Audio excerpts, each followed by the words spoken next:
Okay, the good part of videos is that you can repeat it several times until you understand. Okay, so now let us try to solve this problem on the board. We try to understand, then you'll be given an assignment. Okay, the first one, we're having fractions 1 over 4 multiplied by 1 over 4. Okay, so now in this video, I'm going to show you which number here is the numerator and which number is the denominator. Why am I doing that? Because those terms will be used as we solve problems in this topic of multiplying and dividing of fractions. Okay, so the first one, this number on top here, what number is this? This number is called the numerator, and then this number down here is simply the denominator. Okay, so now when multiplying is different from adding and subtracting. Okay, in this case, remember what we said when you're having a fraction 1 over 2 plus 1 over 2, we can't add 1 plus 1, 2 plus 2 to give us the answer. No, we found the lowest common denominator. Now in this case, when we are multiplying, we simply multiply the numerators and the denominators, and that will be our answer. So we have this one, which is the numerator, and the other one, which is the numerator. Okay, so since I'm multiplying, I'm just simply going to multiply 1 multiplied by 1, which will give me a 1. Then I'll write this line down here. Then I'm going to multiply the denominators. Okay, what is 4 multiplied by 4, which will give me 16. Okay, at this stage, can this number go into 1? No. Then you are done. Okay, we have multiplied, we have solved the first problem. Let us solve the second one. The second one, we are having 3 over 4 multiplied by 10. Okay, so there are different ways in which you can solve this problem. Okay, now before you solve this problem, remember we are having whole numbers. What is a whole number? A whole number is simply a number that stands alone. Okay, like 10. 10 here, we don't have the denominator on 10. We have nothing. It's only 10 alone. So this is a whole number. But on the other side, we are having a fraction. Now, how is it possible to multiply a fraction and a whole number?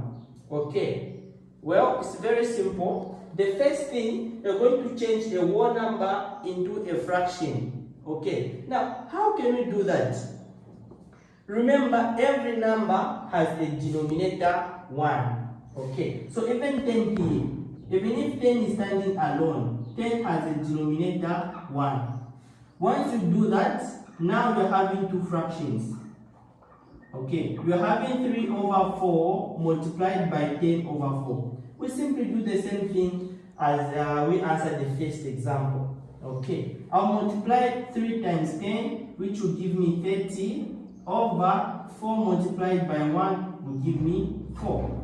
Okay, at this stage now, we are not done, because this number down here is smaller than the number on top. We are going to divide. But this was the problem. It was a challenge to most of you students, because what we are doing here, you simply started dividing 4 into 30. But remember, we are trying to reduce this fraction into its lowest, simplest form. Okay, what does it mean? It simply means before you divide this number down here into the number on top, try to find a number that could go into this numerator and the denominator without leaving a remainder. Okay, what number is that? Well, for simplicity, let us try to reduce it by 2. Okay, but you can use 4 if you want, but it will be a bit challenging if you're a kind of person who doesn't know big numbers. So in this case, let us reduce it by 2. Okay, so how many times does 2 go into 13? It's 15. And how many times does 2 go into 4? It's 2. Now we have reduced. Once you reach a stage whereby you can't find a number that could go in these two numbers, then now you can change this number into a mixed fraction. Okay, so what did we learn in our previous video? we'll start dividing this number down here into 15. How many times does 2 go into 15? 2 goes into 15 7 times, remaining, giving us a remainder 1 over the denominator, which is 2, like that. Then you have answered this question. Okay, now I want to show you another method that is very much interesting than this one. Okay, remember I said there are several ways in which you can solve such problems. This one is a longer method. Let me show you the simplest method. Okay, so B can also be answered in another way, like this. If you don't want, you can't even change this one number into a fraction. What you can just simply do is that, is there a number that could go in 4 and 10? Okay, this one is different because when you multiply 3 times 10, the number has become big. And if you don't know how to deal with big numbers, you may end up getting this answer wrong. To avoid big numbers, let us try to reduce this fraction before multiplying. Okay, which number can go into 2 and, into 4 and 10? It's simply 2. 2 into 4, 2. 2 into 10, 5. At that stage now, you can multiply. 3 multiplied by 5 is 15 over the same denominator, which is 2. Remember, this stage is this stage here. If you want, you can pass through all this process. You can just simply go direct like that. 2 into 15 is 7, remainder 1 over 2, like that. Then you answer. So whichever method you prefer, you can use the first method or the second method, as long as you reach the final answer, which is the same. Okay, now the last one, question C, I'm not going to answer. Since you've answered the first one and the second one, I want you guys to try and solve question C. Okay, now let us move to the second example. Okay, the second example is saying divide the following fractions and whole numbers. Here we are multiplying, but here we are dividing. Okay, so multiplying and dividing, they're not that much different. And I can't say multiplying is simpler than division or the other way around. Let us try to solve the second question. Then you'll be able to analyze which one is better. But even if multiplying is better than division, you still have to practice because we don't know which question will be asked in an exam. Okay, so for dividing, example 2a, we're having 1 over 2 dividing by 1 over 2, like that. Remember, we don't have to find the lowest common denominator here. Why? We are not adding or subtracting. The method of finding the lowest common denominator is when you are adding and subtracting. Now, in this case, 1 over 2 divided by 1 over 2. Remember, when we're having numbers like, let's say, 2 divided by 5, how can you write this as a fraction? It will be 2 over 5. Now, in this case, we're having two fractions. How can you write it like this? It will be 1 over 2 over 1 over 2. Now, this one has become very much complicated. Very much complicated. Okay, even me, I find it very much difficult to answer this problem. Well, how can we answer now such problems? Okay, in this case, we're going to change division sign to multiplication sign. Okay, now what happens when you change division to multiplication? Okay, so I'm going to write the first fraction down here, 1 over 2. Division, I'll change it to multiplication. Once I have done that, I'm going to swap the last fraction. Okay, I'm going to swap the last fraction. The numerator will become the denominator. The denominator will become the numerator. Simply do the opposite or flip the last fraction. The last fraction was 1 over 2. Since division has become multiplication, then I'll write it as 2 over 1. 2 over 1 is the opposite of 1 over 2. Now, since I'm having this problem here, 1 over 2 multiplied by 2 over 1 is more like I'm answering the first example, which is very much simple. Okay, in this case, I'm going to multiply 1 times 2, which will give me 2 over 2 times 1 should give me a 2 as well. How many times does 2 go into 2? 1. Then that's the answer.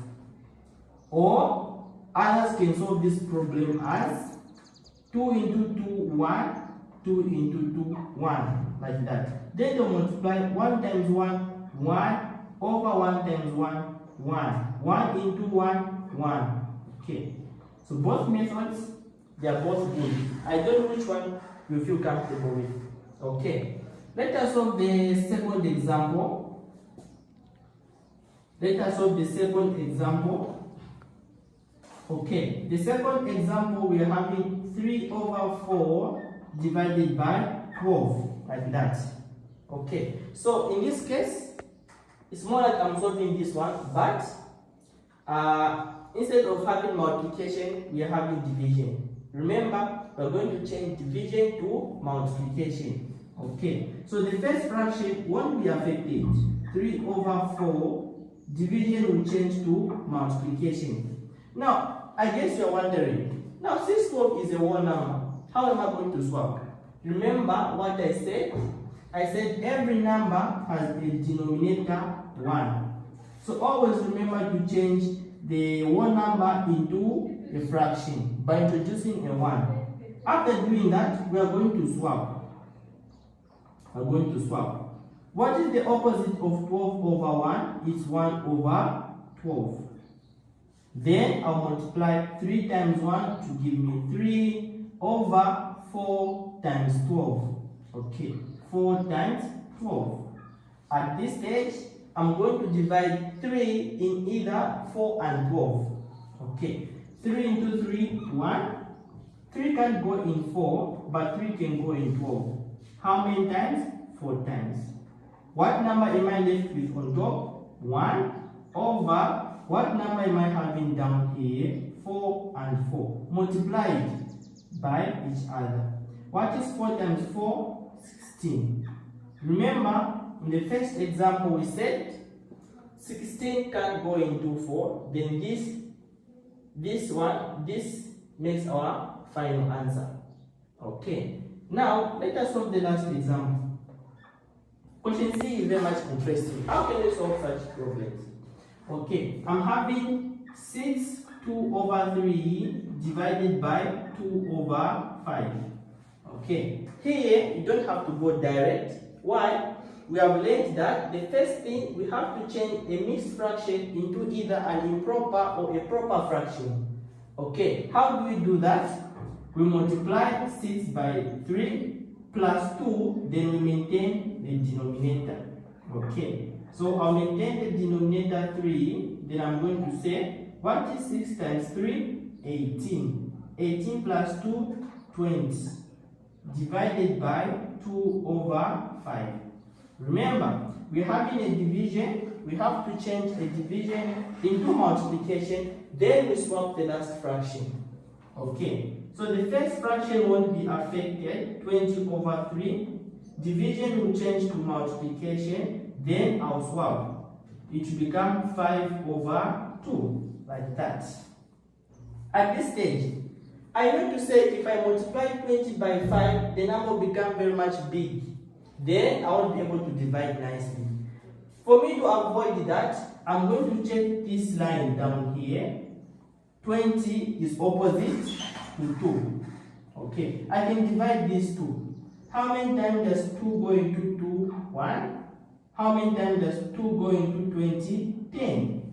Okay, I'm left with a fraction 10 over 3 times 5 over 2.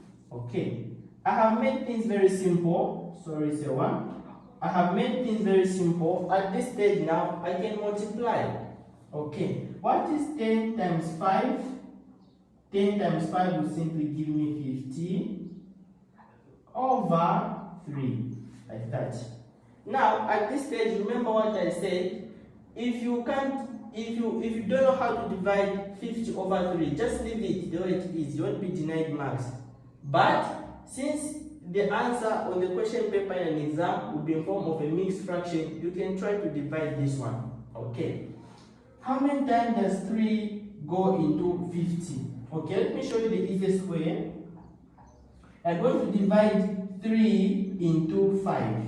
Okay, how many times does 3 go into 5? It goes there 1. Okay, you have not finished because we have another 0 here. What is the remainder? The remainder is 2. Okay, now apart from that, you're going to say, how many times does 3 go into 20? How many times does 3 go into 20? Okay, 3 goes into 20 6 times. You write your 6. Okay, now what will be our remainder? 6 times 2 will give us 18. What is the difference between 20 and 18? Simply 2. Okay, the remainder will be 2 over the same denominator, which is 3. Okay, then this is the final answer. So how many times does 3 go into 50? Is 16. Remainder 2 over 3. Once you reach this stage, then you are done. You can compare your answer on the past paper, then you choose which one is correct. Okay, now we come to an end of this topic, which is fractions. I'm able to send you guys work, and then I'm going to mark and send you guys feedback. Thank you for watching. Bye bye.